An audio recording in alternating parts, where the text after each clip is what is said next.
안녕하세요. 열정의 넘쳐입니다. 자, 오늘 설명드릴 내용은 자양사동 A구역 신통 재개발 구역에 대해서 설명을 드릴 텐데, 여기는 이제 지하철 7호선 이제 왼쪽 편에 요렇게 구역이 굉장히 큽니다. 그래서 여기가 이제 신통 재개발 구역이고요. 위에 조감도를 보게 되면 고층, 이제 고층에 있는 고층동에서는 이제 한강뷰가 잘 나오는 한강변 재개발 구역이 되겠습니다. 현재 네이버 부동산에는 이제 빌라가 한 12억 정도에 나와 있어요. 지금 보면 사용 승인이 21년 9월 10일에 된 게 권리 산정 기준일이 22년 1월 28일이니까, 그러면 그 조합은 자기에는 문제 없는 거고, 그럼 이런 게 이제 지금 나와 있습니다. 공동주택 공시가격이 한 2억 8,200 정도 이렇게 나와 있다. 그리고 용도 지역은 기존에는 이렇게 2종 7층이랑 이게 다 섞여 있는데, 요거를 이제 3종으로 종상향을 해가지고 이제 재개발이 진행이 됩니다. 그래서 우측에 보면은 이제 정비 계획이 이렇게 결정이 됐고, 예, 단지 가운데 여기가 이제 공원을 쭉 배치를 이제 했죠. 그리고 여기가 이제 현재 지금 그 단독주택 재건축한 이제 롯데캐슬 아파트죠. 그래서 요렇게 이제 개발이 되고 아파트 쏙쏙쏙 들어오면은 이제 한강뷰가 나온다라고 이제 보면 되겠습니다.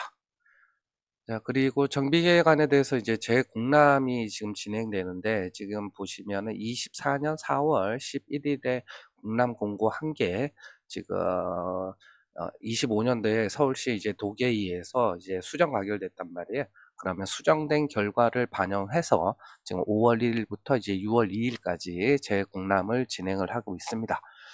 자, 그리고 이제 2종 7층이 줄고 2종도 줄고 3종으로 이제 종상향이 되고요. 정비 기반 시설 기부 체납은 20.8%로 나와 있습니다. 그리고 여기 보면 아파트 짓고 그다음에 종교용지랑 산업인력공단이 구역 내에 있나 봐요. 그럼 그것도 이제 따로 짓는다. 자, 용적률은 이제 3종이니까 299.95%까지 되고, 최고 층수는 이제 49층으로 짓습니다. 신축 세대 수가 이제 2,993세대, 굉장히 많죠. 그리고 임대가 549세대로 18.34%. 그리고 토지 등 소유자가 1,479명이라 일반 분양은 965세대 이렇게 나옵니다.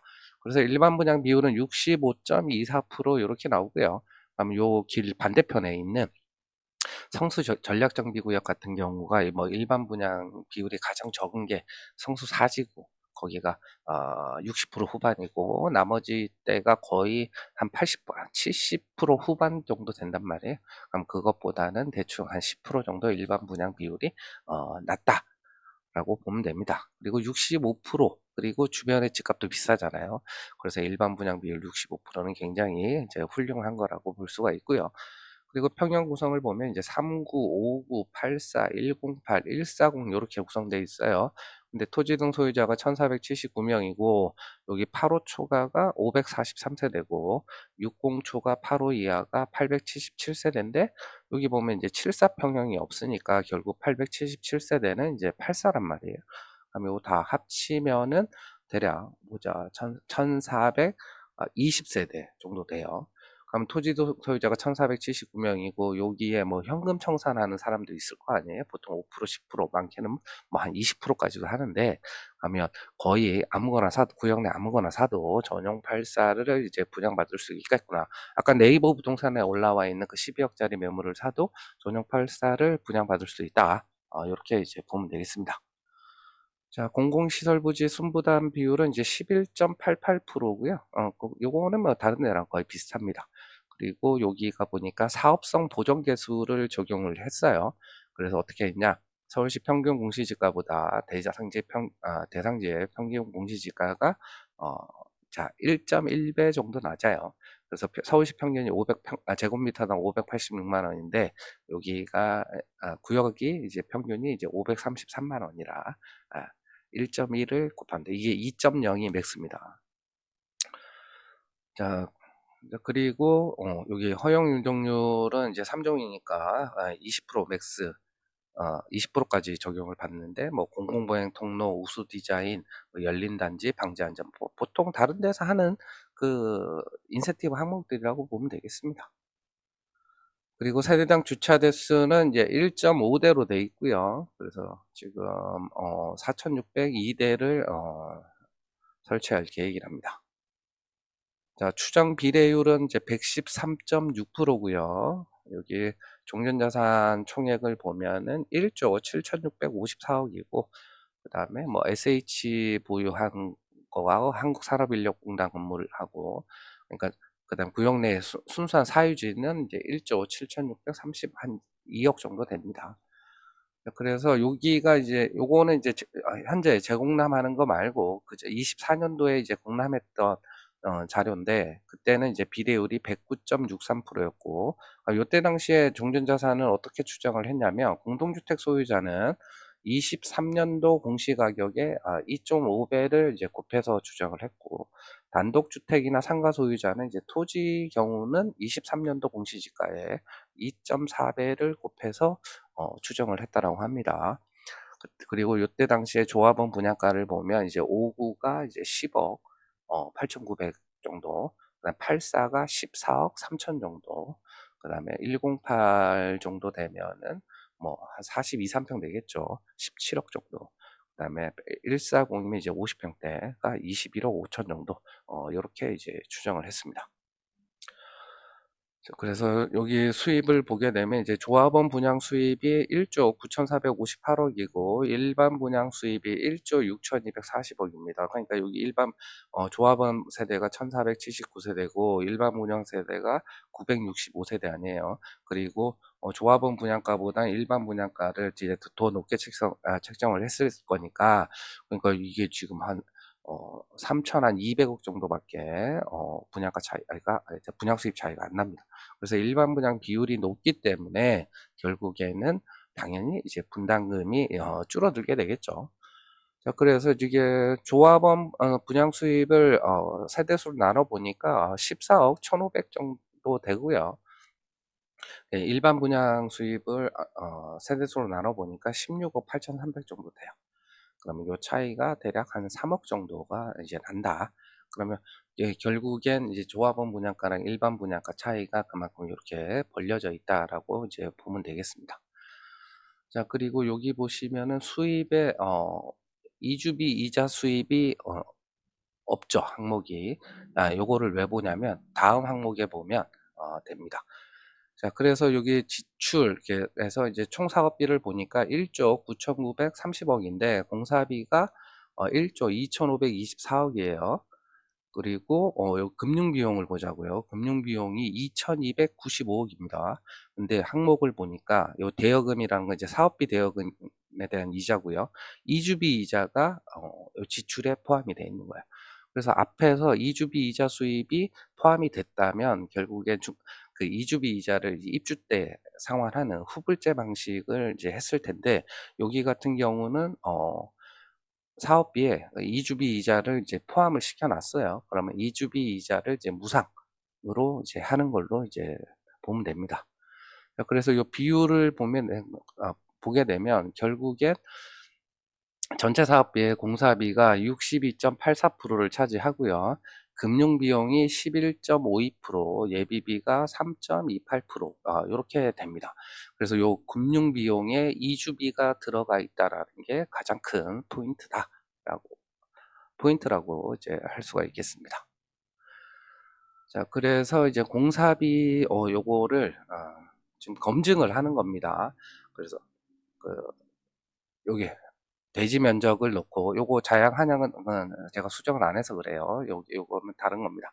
요 대지 면적은 맞고, 그러면 연면적이 나오고 한 15만 평 돼요. 그리고 평당 공사비는 뒤에 나오지만 이제 814만 원으로 했대요.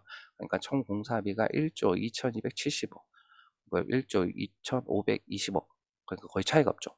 그럼 거의 맞다라고 이제 보면 되겠습니다.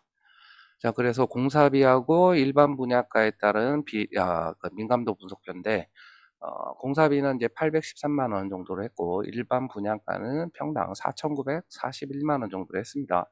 그럼 요때 비례율이 31.6%예요. 근데 만약에 공사비가 당연히 49층으로 지니까 거의 900 이상으로 이제 올라가야 될 거 아니에요. 그럼 요렇게 되면 비례율이 이제 얼마가 떨어지냐면 일반 분양가를 안 올리면 한 8% 정도 떨어져요. 근데 만약 일반 분양가를 이제 5% 정도만 올려도 비례율이 오히려 어 공사비는 10% 올랐는데 일반 분양가 5%만 올라도 비례율이 오히려 3%가 더 올라간다라고 이제 보면 되겠습니다. 자, 그래서 이제 평당 여기 4,941만 원은 34평 기준으로 일반 분양가를 계산을 해보면 16억 8천입니다. 그러면 요거는 주변 시세 대비 정말로 이제 말도 안 되게 낮게 책정을 했다라는 걸 이제 알 수가 있습니다. 자, 그래서 좀 정리를 해보면 결국에는 아까 네이버 부동산에 지금 12억에 있는 요 매물 있잖아요. 근데 얘가 공동주택 공시가격이 한 2억 8,200이란 말이에요. 근데 요거를 간평가 기준이 얼마였냐면 23년도 공시가격이란 말이에요. 그럼 거기다가 이제 2.5배를 곱하면 이제 감정평가라고 이제 추정을 할 수 있죠. 자, 그래서 요거를 한번 계산을 해보면 결국엔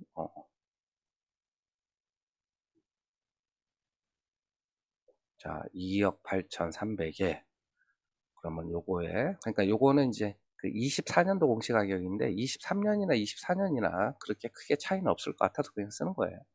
그래서 2.5를 하고 그러면 7억이고 여기에 비례율이 아까 얼마였냐면 113.6이죠. 1.136 이렇게 하면 권리가액이 한 8억 정도 됩니다. 근데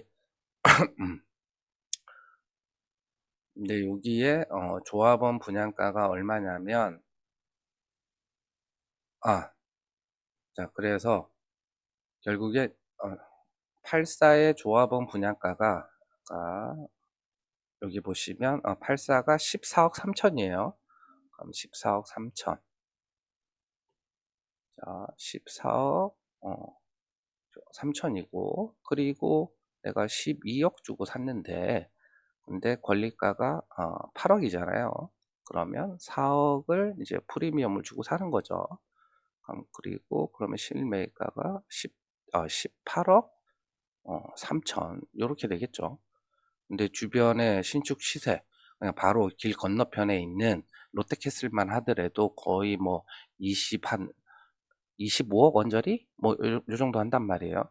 그러면 요것만 생각을 하더라도 안전마진이 꽤 있는 걸로 이제 보이죠. 한번 볼까요? 지금 얼마 하는지.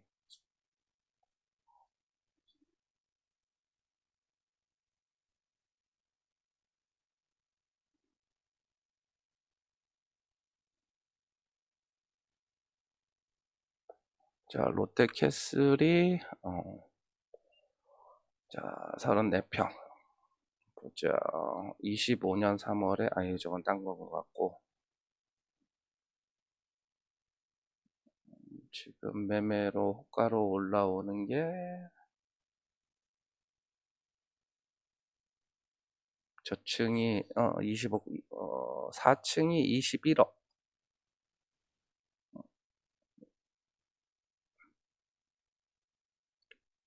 그 다음에 층 좋은 게 한 24억 뭐 이 정도 하네요.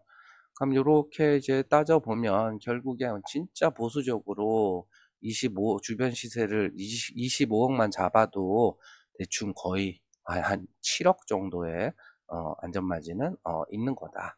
근데 결국 여기가 이제 그 정비계획 이제 확정하는 단계잖아요. 아직 사업 진행이 많이 진행된 거 아니기 때문에 결국엔 시간에 투자를 해야 되는데 안전마진이 아직은 충분히 있다라고 이제 보입니다. 여기에 뭐 근데 요거는 이제 단순하게 비교한 거고 이제 한강뷰 프리미엄까지 생각하면 이게 플러스 알파가 더 있게 되는 거죠.